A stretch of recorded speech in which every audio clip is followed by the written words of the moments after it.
இன்றைக்கி இந்த ஃபோட்டோவை ஒரு வுட்டுக்கு எப்படி ட்ரான்ஸ்ஃபர் பண்ணுறது அப்படின்னு சொல்லி பார்க்க போகிறோம். பார்க்க உண்மையிலே வேறு லெவல் அழகாக இருக்கும். ஸோ நீங்கள் எப்போதும் போல் வீடியோக்கு லைக் ஷேர் கமெண்ட் எல்லாத்தையும் பண்ணி விட்டு வாங்க. நீங்கள் வீடியோக்குள்ளே போகலாம். இதை செய்கிறதுக்கு இந்த மாதிரி வுட்டு வந்து வாங்கிங்க. இந்த வுட்டு வந்து மரக்கடையிலே வந்து கிடைக்கும். இது வந்து மர தூளாலே செஞ்சுருப்பாங்க. இதோட ரேட்டு வந்து பார்த்தீங்கன்னா ரொம்பவே கம்மி தான். ஆனால் நமக்கு இவ்வளோ பெருசு தேவையில்லை. ஆனால் இவ்வளோ பெருசுமே நமக்கு ரேட்டு வந்து பார்த்தீங்கன்னா வெறும் 100 ரூபா தான் வந்து வாங்கினாங்க. நமக்கு வந்து சின்ன வந்து பார்த்தீங்கன்னா ஒரு அடி நீளம் ஒரு அடி அகலம் இருந்தால் போதும். அது வந்து ஒரு 10 ரூபா 20 ரூபாய்க்குள்ளே தான் வரும். ரொம்பவே கம்மியாக தான் இருக்கும். நான் கொஞ்சம் பெரிய சைஸு பலகை எடுத்துருக்கோம். அந்த ஃபோட்டோவுக்கு தேவையான அளவு பலகை மட்டும் அந்த ஃபோட்டோ அதில் வச்சு பென்சிலை வச்சு மார்க் பண்ணிவிட்டேன். நெக்ஸ்ட்டு அந்த மார்க் பண்ண இடத்துல வந்து ஆக்சால்பேட்டை யூஸ் பண்ணி கட் பண்ண ஆரம்பித்தேன். பட் ஆக்சால்பேட்டை வச்சு கட் பண்ணலாம்னு நினச்சது என்னுடைய தப்பு தான். கட் பண்ணவே முடியல, கையில் வந்து பார்த்தீங்கன்னா எரிய ஆரம்பிச்சிருச்சு. ஸோ நீங்கள் இந்த மாதிரி பெரிய சைஸ் பலகை வாங்குறீங்கன்னா கடையில் கொடுத்து மிஷினை வச்சு கட் பண்ணுறதே பெஸ்ட்டு.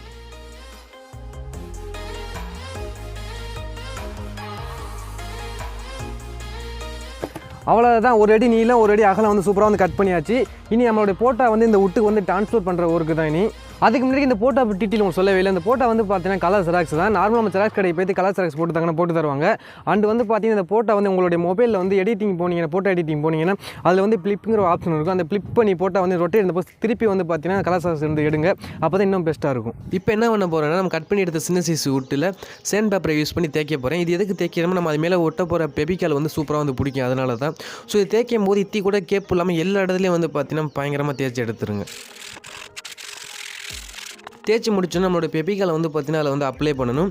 இது ஒரு முக்கியமான விஷயம் என்ன வந்து பார்த்தீங்கன்னா, நீங்கள் பெபிக்கால் வந்து வாங்குறீங்கன்னா பெபிக்கால் எஸ்கட்ச்னு ஒன்று இருக்கும், அதை வந்து வாங்குங்க. இதுதான் வந்து பார்த்தீங்கன்னா வுட்டுக்கு வந்து யூஸ் பண்ணுறது. இன்னொன்று வந்து பார்த்தீங்கன்னா எம்ஆர்னு இருக்கும், அதை வந்து வாங்கிடுறீங்க. அது வந்து பார்த்தீங்கன்னா நம்ம நோட்டு புக்கு வந்து யூஸ் பண்ணுறது. ஸோ எஸ்கட்சே வாங்கிங்க, அதுதான் வந்து பார்த்தீங்கன்னா வுட்டில் வந்து பயங்கரமாக வந்து பிடிக்கும். இந்த இடத்துல ஒரு முக்கியமான விஷயம் என்னென்னு பார்த்தீங்கன்னா, நீங்கள் பெபிக்கால் அப்ளை பண்ணும்போது இத்தி கூட கேப் இருந்துடக்கூடாது. அந்த இடத்துல கேப் இருந்துச்சுன்னா நம்ம பிரிண்ட் வந்து அந்த இடத்துல விழாமல் போயிடும். ஸோ அந்த இடம் வந்து பார்த்தீங்கன்னா அசிங்கமாயிரும். ஸோ நீங்கள் பெபிக்கால் அப்ளை பண்ணும்போது பேஸே இல்லாமல் பயங்கரமாக அந்த வுட்டு ஃபுல்லாக வந்து பார்த்தீங்கன்னா அப்ளை பண்ணிடுங்க. ஓகே, நம்ம பெபிக்கால் வந்து பார்த்தீங்கன்னா பயங்கரமாக பேஸ் இல்லாமல் சூப்பராக வந்து ஒட்டியாச்சு. நெக்ஸ்ட் நம்மளோட ஃபோட்டோ வந்து சுருக்கமே இந்த இடத்துல வந்து ஒட்டணும். ஸோ இந்த ஃபோட்டோ எதுக்கு ஃப்ளிப் பண்ணி ஒட்டணும் உங்களுக்கு சொல்லவே இல்லை. எதுக்கு ஃப்ளிப் பண்ணி ஒட்டுறோம்னா, நம்ம நார்மல் ஃபோட்டோ வந்து ஒட்டினோம்னா நமக்கு வந்து இங்கே வந்து அவுட்புட் வந்து பார்த்தீங்கன்னா ஃப்ளிப் பண்ண மாதிரி கிடைக்கும். அதுவே ஃப்ளிப் பண்ணி ஒட்டினோம்னா அவுட்புட் சூப்பராக கிடைக்கும். அதனால தான் வந்து பார்த்தீங்கன்னா ஃபோட்டோ வந்து ஃப்ளிப் பண்ணி ஒட்டுறோம். ஸோ நம்ம இப்போ வந்து ஃபோட்டோவை வந்து அப்படி சுருக்கமே அந்த இடத்துல அழகாக ஒட்டிடலாம். சுருக்கம் இருக்கக்கூடாது. ஆமாம், கண்டிப்பாக அந்த ஃபோட்டோ ஒட்டும் போது சுருக்கம் இருக்கக்கூடாது. அப்படி சுருக்கம் இருந்துச்சு நமக்கு வந்து அவுட்புட் வந்து ஒழுங்காக கிடைக்காது. அந்த இடத்துல வந்து பிரிண்ட் வந்து ஒழுங்காக விழாது. ஸோ ஒட்டி முடிச்சதும் ஒரு 2 ஹவர் அப்படி 3 ஹவர்ஸ் வந்து நல்லா வந்து காய வச்சுருங்க. நான் வந்து இதை ஒரு நாள் ஃபுல்லாக காய வைக்கலாம்னு இருக்கிறேன். The next day. அவ்வளோதான், 1 டே ஃபுல்லாக செம்மையாக வந்து காய வச்சாச்சு. இந்த சைடில் வந்து பார்த்தீங்கன்னா பெபிக்கால் வந்து இருந்துச்சு, அதெல்லாம் காணாமே போச்சு. நம்மளுடைய பேப்பர் வந்து பார்த்தீங்கன்னா சூப்பராக வந்து காஞ்சிருச்சு. இனி என்ன பண்ண போகிறோம்னா, தண்ணி எடுத்து லைட்டாக மேலே தொளிச்சிட்டு இந்த பேப்பரை வந்து பார்த்தீங்கன்னா பொறுமையாக வந்து ரிமூவ் பண்ணணும்.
ஃப்ரெண்ட்ஸ், இந்த ஆர்ட்டை பற்றி நீங்கள் என்ன நினைக்கிறீங்க? உங்களோட ஒப்பீனியன் வந்து கீழே கமெண்ட் பாக்ஸில் சொல்லுங்கள். கண்டிப்பாக வீட்டில் ட்ரை பண்ணி பார்த்தீங்கன்னா எனக்கு இன்ஸ்டாகிராமில் வந்து உங்களோட போஸ்ட்டை வந்து சென்ட் பண்ணுங்கள், பார்த்து தெரிஞ்சுக்கிறேன். வீடியோ பிடிச்சா லைக் பண்ணி, பிடிக்காம டிஸ்லைக் பண்ணி, இந்த மாதிரி வீடியோஸ் தொடர்ந்து நீங்கள் பார்க்க நிச்சயம் மறக்காம சேனல் சப்ஸ்கிரைப் பண்ணிடுங்க. டைம் வாட்சிங், டைம் பாஸ், சப்ஸ்கிரைபர்ஸ்.